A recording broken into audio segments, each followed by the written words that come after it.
Hello everybody, I hope you're all well. Thank you for tuning in. Today I am very excited. I'm going to be walking you through my whole notebook kind of setup. I'm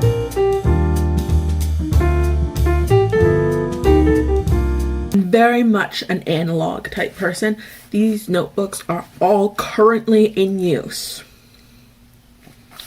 for keeping track of thoughts, ideas, whatever.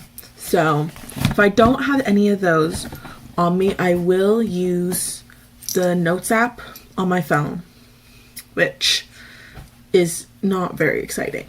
But if I'm writing something down on paper, which is most of the time, it'll be in one of these notebooks. If you watched my what's in my bag video, you'll recognize my little commonplace notebook. I have, well, on the first page I have a list of contacts, and then I remember I watched a video essay on the bus, and I wrote some notes about that.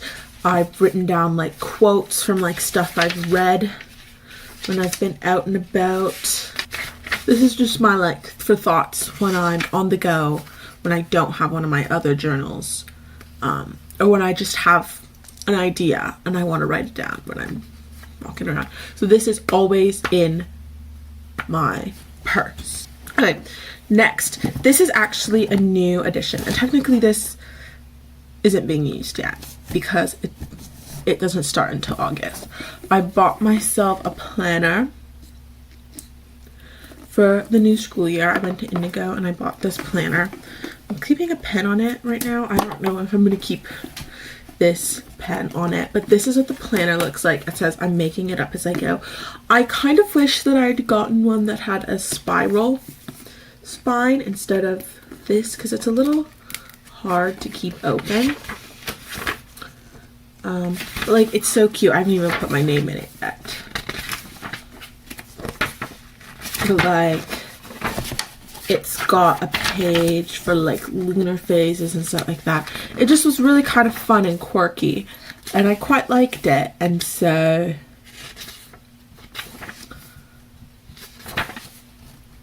picked this up. I'm very excited to start using it to kind of plan out my days. The reason why I picked this one is because it had layouts for the whole week. The other planner I was looking at was a little bit more like aesthetically pleasing, but it was a little it didn't have as much space for writing about the different days as I would have liked, and so I picked up this one. Next, I have this notebook. Oh, this thread should really be in here. I have this notebook, which is literally just from the dollar store. It's got like this like faux wood grain, and then I've covered it in just some stickers. But this is like my journal where I write about my day. I write about any like philosophizing kind of thoughts that I've been having, which a lot of those thoughts go on to inspire me for making and creating. So this is a very important book. I'm not even going to open it because they're kind of private, but this is my journal. I've gotten really good at journaling like twice a week, at least, like multiple times a week. I will write something down in my journal, and I usually think, oh, this will just be like a quick little thought, and I end up filling like multiple pages. So I'm actually like, I only got this bit left to go, so I'm a little more than halfway through this, but I'm quite happy with how I've kind of built up the habit of journaling and how I've gotten really good at writing down my thoughts and putting them into words, because I find that sometimes I'm like, well, I don't want to write that down because I don't want there to be evidence that I was thinking that way and I was feeling that way, but then I'm like, well, no, that's like part of being human, is like making an artifact out of your life. and assigning importance to things in your life. And also, I think it's important for me, especially as a creative person, to keep track of how I think and how I feel at different points. I'm sat down to edit this video, and it just clicked with me why, or not why, but part of my love for keeping a notebook. Literally one of my favorite essays from Slouching Towards Bethlehem by Joan Didion is on keeping a notebook. And hang on, I just want to find the essay and read you part of it, because it's just so brilliant. Okay. So I was talking about how it's important to keep an artifact and keep a running log of your thoughts and the different versions of yourself you are. Joan Didion already said that, and she said it better than me. I think we are well advised to keep on nodding terms with the people we used to be, whether we find them attractive company or not. Otherwise, they turn up unannounced and surprise us, come hammering on the mind's door at 4 a.m. of a bad night and demand to know who deserted them, who betrayed them, and who is going to make amends. We forget all too soon the things we thought we could never forget.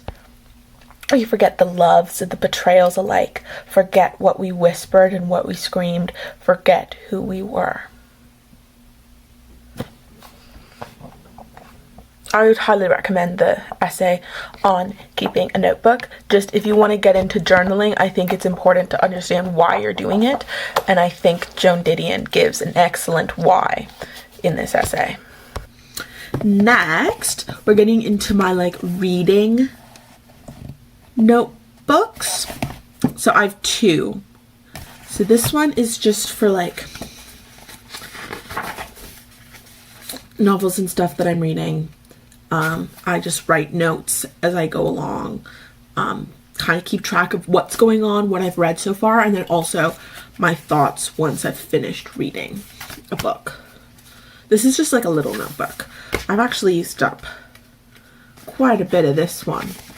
The last book I was writing about was Northanger Abbey by Jane Austen.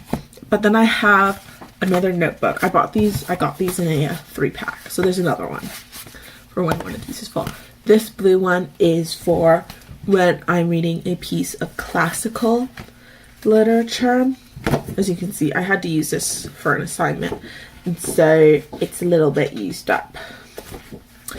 But this was me reading The Life of Alexander by Plutarch. And then I read The Life of Julius Caesar by Plutarch.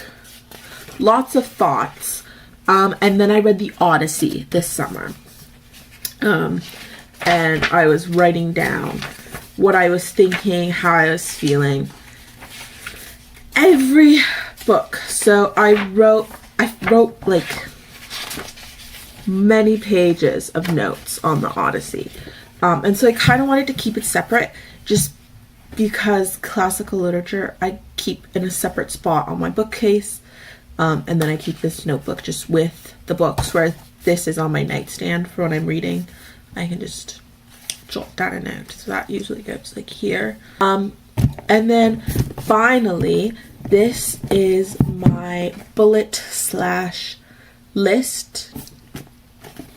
journal. I have been working on this since COVID, since quarantine, I think. Yeah, so the first bit of this I did was in 2021. And so in this, I go through and I write just a highlight of the day for every day of the month. And so it's really interesting. I can flip back and I can see what I did every day of the month. And so I have then lists of this is from 2021, so this is really old, of things that I've made. So I separated it into sewing and crocheting. The books that I read the entire Lord of the Rings series this year. That's insane. It's so nice to be able to look back at this. I made a little scrapbooked page from when I went to the Charm tour in December. Attended the Toronto shows.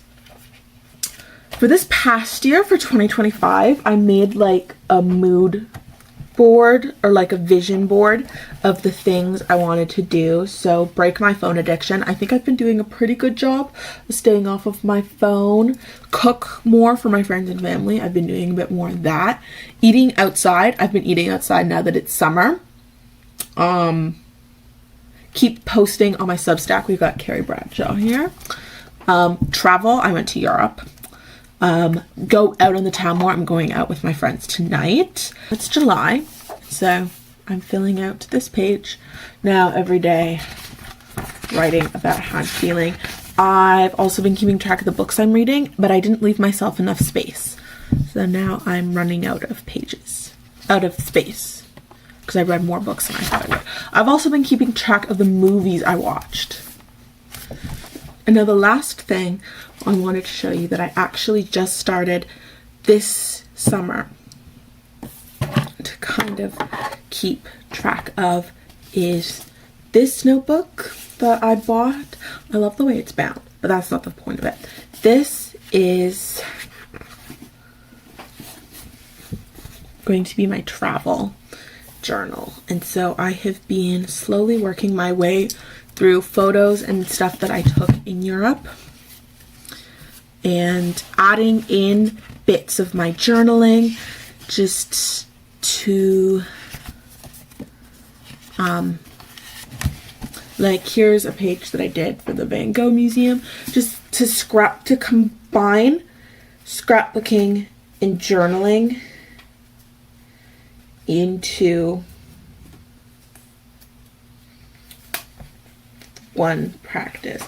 So here's a page that I did when we went to the Mudeslot in Amsterdam. This was another page from when we were in Amsterdam. Because I love scrapbooking and I love crafting and being creative in this way. I still need to finish the Europe scrapbook. So I finished. The last page I did was when we got to Brussels, so I need to do more of that. But this is probably not going to be entirely filled up just with stuff from Europe, and so hopefully with other trips that I go on, other vacations I take, I will be able to fill this up. That is my complete notebook setup. That's how I kind of keep track of everything I think. Make sure that I never lose a thought or an idea.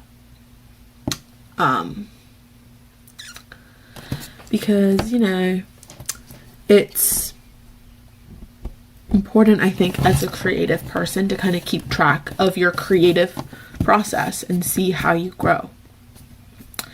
And so, yeah, thank you so much for watching. I hope this inspired you. Maybe keep track of your life on paper and document your life on paper. It's lovely to be able to just sit and look at this pile and know that like there's so much of me that is contained in these pages, and there is